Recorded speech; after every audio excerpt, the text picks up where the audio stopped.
WhatsApp guys, और क्या हाल है तुम लोगों का? कि मेरा एरिया है और एरिया में कोई भी इंटरेस्ट नहीं करना। इन दिस वीडियो हम कवर कर रहे हैं as mentioned in the title, Will you please elaborate? कि कब और कैसे किशिमोटो ने सोचा कि वो उन रेड आईज को बनाएंगे।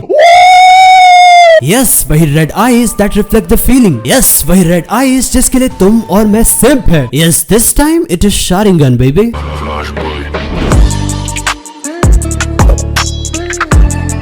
किशिमोटो एक्चुअली शारिंगन के लिए कई चीजों से इंस्पायर्ड है, लेकिन किशिमोटो को शारिंगन इस वर्ड को बनाने का ख्याल तब आया जब उन्होंने the tale of gallant Jiraiya पढ़ा। The tale of gallant Jiraiya, जो कि जिराया की खुद की एक रियल स्टोरी है, जिससे खुद नारुतो का जिराया खुद ही इंस्पायर्ड है। असल में उस रियल स्टोरी में जिराया के पास खुद ही शारिंगन था। एट दिस पॉइंट मुझे पता है कि तुम्हारा क्या रिएक्शन है।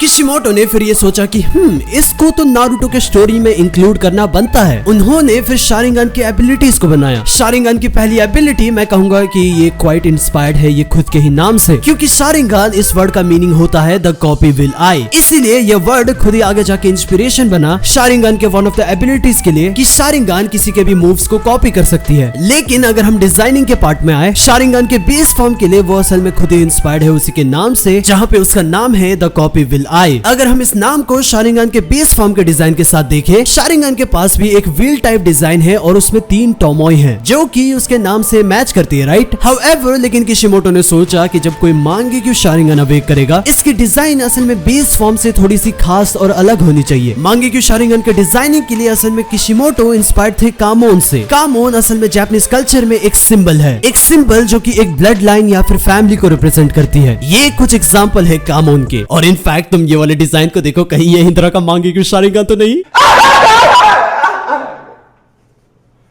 इन सारे चीजों के बाद किशिमोटो ने फिर ये सोचा कि शारिंगन की और कौन कौन सी एबिलिटीज होनी चाहिए। किशिमोटो ने फिर अगेन जापानीज मिथोलॉजी का सहारा लिया। बाय द वे, तुम आगे ध्यान से सुनो, यही आगे जाके शारिंगन और मांगे की शारिंगन के एबिलिटीज के लिए नेम्स बनने वाली थी। जापानीज मिथोलॉजी में ये बिलीव है कि इज़ानागी और इज़ानामी वो डिवाइन कपल्स थे जिन्होंने आइलैंड्स बनाए और कई गॉड्स को जन्म दिया। इन शॉर्ट, जापानीज मिथोलॉजी में इज़ानागी और Izanami the god of creations हुए। Yes, this is how Izanagi and Izanami असल में नारुतो में खुद ही इंस्पायर्ड है। इज़ानागी एस वी नो की एक ऐसी एबिलिटी है जिससे तुम एक रियलिटी को इल्यूजन बना सकते हो और तुम खुद के ही एक नई रियलिटी को क्रिएट कर सकते हो, लेकिन इन रिटर्न तुम्हारी एक आंख सैक्रिफाइस हो जाती है। कमिंग टू इज़ानामी, इज़ानामी असल में एक अल्टीमेट गेंजुत्सु है एस वी नो, जो कि इज़ानागी को भी इनकाउंटर कर सकती है, क्योंकि इज़ानामी असल में बनाया ही इसलिए गया था ताकि वो इज़ानागी को इनकाउंटर कर सके। ये होल कॉन्सेप्ट कि इज़ानामी कैन अटैक इज़ानागी असल में हो सकता है कि ये इंस्पायर्ड हो इज़ानागी और इज़ानामी के आगे की स्टोरी से। असल में आगे की स्टोरी में इज़ानामी कागुत्सुची को बर्थ देते देते मर जाती है, वेरएस इज़ानागी जहाँ पे इन सब चीजों को झेल नहीं पाता और इज़ानामी को अंडरग्राउंड में लेने जाता है और इवेंचुअली इज़ानामी इज़ानागी को अटैक कर देती है। हो सकता है कि इज़ानामी अटैकिंग इज़ानामी वाला ये कॉन्सेप्ट इस पर्टिकुलर इंसिडेंट से इंस्पायर्ड हो। हाउएवर, इन मिथोलॉजी इज़ानागी फिर 3 बच्चों को खुद से जन्म देता है, जिनका नाम है अमातेरासु, सुकियोमी और सुसानो। अमातेरासु असल में गॉडेस ऑफ सन है, जिसकी वजह से इन मिथोलॉजी अमातेरासु के फ्लेम्स को बुझाया नहीं जा सकता until and unless अमातेरासु खुद ना चाहे। And in the story Amaterasu same चीज करता है। अमातेरासु के flames is something that you can not stop, and this is how the concept of the Amaterasu was actually inspired. Now moving to Tsukuyomi. Tsukuyomi को असल में God of moon बताया गया है, और अगर हम देखें तो infinite Tsukuyomi is the good reference in the anime that represents Tsukuyomi being connected to moon. Last but not the least, we have Susanoo guys. Susanoo in mythology असल में गॉड ऑफ स्टॉर्म बताया गया है, जिसको physically काफी ज्यादा powerful बताया गया है और जिसके पास एक ब्लेड है। और इन द स्टोरी सुसानो भी वही है, राइट? जब शारिंगन की सारी चीजें कंप्लीट हो चुकी थी, फिर किशिमोटो ने सोचा